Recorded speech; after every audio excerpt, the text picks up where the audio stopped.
Hello नमस्कार दोस्तों, एक बार फिर से आपका बहुत बहुत स्वागत है हमारे यूट्यूब चैनल आरंभ एजुकेशन पर। और मैं हूं मनीष सर्वे।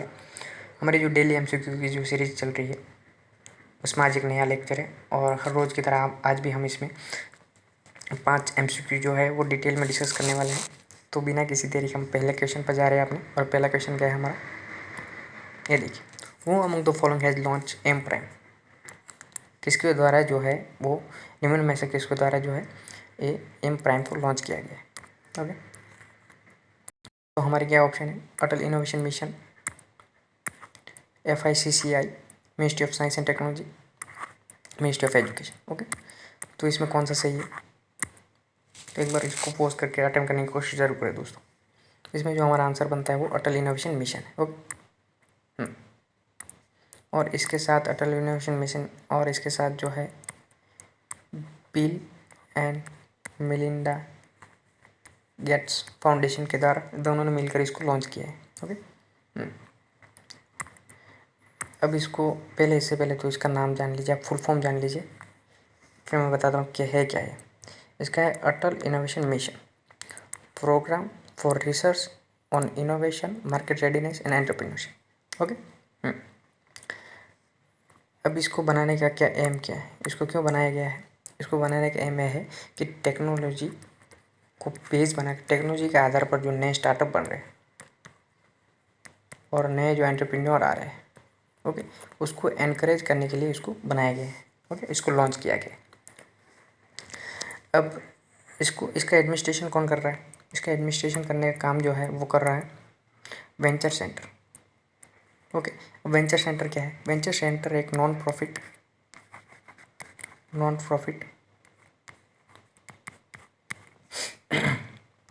टेक्नोलॉजी बिजनेस इंक्यूबेटर है।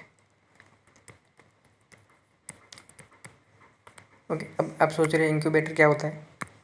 इंक्यूबेटर दोस्तों वो होता है जब नए स्टार्टअप, यहाँ पे बताया मैंने, नए स्टार्टअप या तो नए एंटरप्रेन्योर जो है वो आते हैं तो उसको हेल्प करने का काम इंक्यूबेटर का होता है।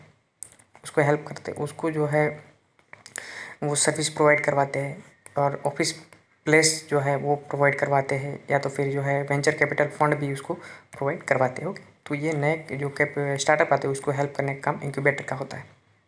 ओके, तो वेंचर सेंटर जो है वो इसका एडमिनिस्ट्रेशन, इसका एग्जीक्यूशन करने का काम करेगा एम प्राइम का। ओके, तो इसमें हमारा ऑप्शन बनता है अटल इनोवेशन मिशन। ओके, अब यहाँ पे हमें ऑप्शन में दोस्तों FICCI भी दिया हुआ है, तो FICCI क्या है, और FCCI जो है वो है federation of Indian chamber of commerce and industry. अब इसको जो है बनाया गया था 1927 में बनाया गया था दोस्तों। ओके, और 1927 में गांधी जी की एडवाइस पर इसको घनश्याम दास बिरला, GD बिरला और पुरुषोत्तम दास ठाकुरदास, इसने मिलकर इसको बनाया था। ओके, अभी इसके प्रेसिडेंट कौन है, संजीव मेहता इसके प्रेसिडेंट है अभी। ओके, और न्यू दिल्ली में इसका हेडक्वार्टर है।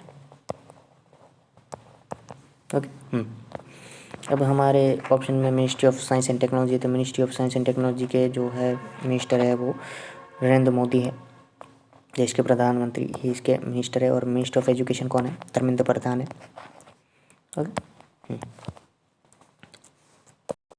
नेक्स्ट चलते हैं हम, नेक्स्ट क्वेश्चन क्या है हमारा, ये देखिए, recently news Bandhavgarh national park is located in which state. अभी जो न्यूज़ में है बांधवगढ़ नेशनल पार्क वो कहाँ पे स्थित है, कौन से राज्य में स्थित है, तो हमें ऑप्शन में दिया हुआ है उत्तराखंड दिया हुआ है, उत्तर प्रदेश है, मध्य प्रदेश और छत्तीसगढ़ है। ओके, तो इसमें हमारा कौन सा आंसर है, एक बार पॉज करके इसको अटेम्प्ट करने की कोशिश करें दोस्तों। इसमें मध्य प्रदेश जो है हमारा सही आंसर है। ओके, अभी ये जो बांधवगढ़ नेशनल पार्क है उसमें आग लग गई थी, फायर हुई थी, तो इस वजह से ये न्यूज़ में है। और एक और वजह से भी ये जाना जाता है, रॉयल बंगाल टाइगर जो है उसके लिए जाना जाता है। ओके, उसके लिए प्रसिद्ध है। और जो टाइगर जो है उसकी डेंसिटी सबसे ज़्यादा देश के अंदर कहीं पे है तो वो बांधवगढ़ नेशनल पार्क में। डेंसिटी का मतलब ये होता है कि कोई पर्टिकुलर एरिया के अंदर जो है टाइगर की क्या संख्या है। ओके, वो सबसे ज़्यादा जो है बांधवगढ़ नेशनल पार्क में। अब और भी कई नेशनल पार्क जो है, और एक बार हाँ, बांधवगढ़ नेशनल पार्क जो है ना वो विंध्यांस की जो पहाड़ियाँ है ना वो वहाँ पे स्थित है। और सेंट्रल इंडिया में विंध्यांस और विंध्यांस की पहाड़ियों के बीच में जो है नर्मदा है। विंध्यांस की पहाड़ी और सतपुड़ा के बीच में जो है नर्मदा है, तो ऊपर विंध्यांस है, नीचे सतपुड़ा की पहाड़ी है और बीच में से नर्मदा बहती है। ओके। अब और भी कई नेशनल पार्क है मध्य प्रदेश में दोस्तों, तो उसमें है तकरीबन 10 नेशनल पार्क मध्य प्रदेश के अंदर है, जैसे माधव नेशनल पार्क, ओके, फिर फोसिल नेशनल पार्क, फिर Van Vihar national park, Kanha national park, Sanjay national park, Panna national park, Kuno national park, फिर सतपुड़ा नेशनल पार्क और Pench national park, Bandhavgarh national park. Okay, तो तकरीबन 10 नेशनल पार्क वहाँ पे है। और हमारे ऑप्शन में यहाँ पे उत्तराखंड भी है, तो उत्तराखंड के अंदर जो है वो तकरीबन 5 नेशनल पार्क उत्तराखंड के अंदर है, जिसमें जिम कॉर्बेट नेशनल पार्क है और जिम कॉर्बेट नेशनल पार्क है, राजा जी नेशनल पार्क है, गंगोत्री नेशनल पार्क है, फिर गुरु गोविंद पशु विहार नेशनल पार्क है, ओके, और नंदा देवी नेशनल पार्क है वहाँ पे। और हमारे ऑप्शन में है उत्तर प्रदेश में जो है दुधवा नेशनल पार्क है। फिर हमारे ऑप्शन में यहाँ छत्तीसगढ़ भी है, तो छत्तीसगढ़ के अंदर जो है वो कांगर वैली नेशनल पार्क, फिर इंद्रावती नेशनल पार्क और फिर गुरु घासीदास नेशनल पार्क छत्तीसगढ़ के अंदर है। नेक्स्ट चलते हैं हम, नेक्स्ट हमारा क्वेश्चन, इसमें हमारा जो आंसर बनता है वो मध्य प्रदेश है। नेक्स्ट चलते हैं, recently which state has announce to give a Karmaveer Yoddha medal to officer and employ of police and city army. Okay, city army और जो पुलिस के जो लोग थे उसको कर्मवीर योद्धा मेडल दिया गया, वो किस राज्य के द्वारा दिया गया? तो हमारे ऑप्शन में केरला, गुजरात, मध्य प्रदेश, झारखंड। तो इसमें कौन सा ऑप्शन हमारा सही है? एक बार पॉज करके इसको अटेम्प्ट करने की कोशिश करें दोस्तों। इसमें जो हमारा आंसर सही बनता है वो है मध्य प्रदेश। मध्य प्रदेश के द्वारा जो है ये कर्मवीर योद्धा मेडल जो दिया गया था, वो कर्मवीर योद्धा जो है कोविड-19 के अंदर जिसने बहुत अच्छा उत्कृष्ट कार्य जो इसने किया हो दोस्तों, उसके लिए ये कर्मवीर योद्धा मेडल दिया जाता है। उससे क्या है कि जो पुलिस के लोग हैं या तो एम्प्लॉय जो है उसको एक इससे मोटिवेशन मिलता है इस काम इससे मेडल से। तो और फिर यहाँ पे दोस्तों देखिए मध्य प्रदेश जो है, मध्य प्रदेश के सीएम जो है वो है शिवराज चौहान, वहाँ के सीएम है, और मंगू पटेल जो है वहाँ के गवर्नर है। हमारे ऑप्शन में केरला भी है, तो केरला में दोस्तों जो है वो विजयन पिनियारी वहाँ पे जो है सीएम है, और वहाँ पे आरिफ मोहम्मद खान जो है गवर्नर है। गुजरात के अंदर भूपेंद्र पटेल सीएम है, और वहाँ पे आचार्य देवव्रत जो है गवर्नर है। झारखंड के अंदर जो है वो हेमंत सोरेन सीएम है, और रमेश व्यास जो है वहाँ पे गवर्नर है। ओके, और हेमंत सोरेन जो है वो झारखंड मुक्ति मोर्चा उसकी पार्टी है। ओके,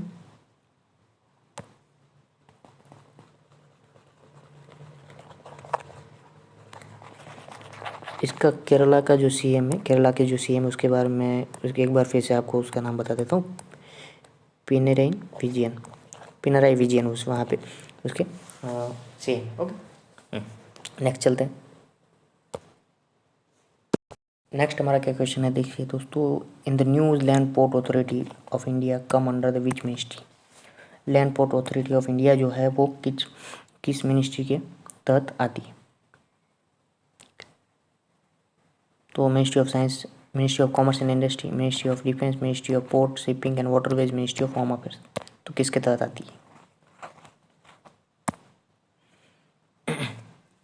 इसमें जो हमारा सही आंसर बनता है वो होम मिनिस्ट्री है दोस्तों। ओके, और इसके तहत जो है ये land port authority of India आती है। और ये क्या है, तो ये जो इंडियन लैंड जो है उसके बॉर्डर है, इंडियन बॉर्डर लैंड है जो इंडिया की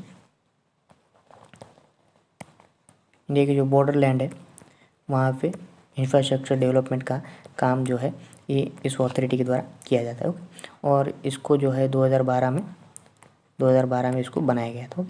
land port authority of India act 2010 इसके तहत इसको बनाया गया था। ओके।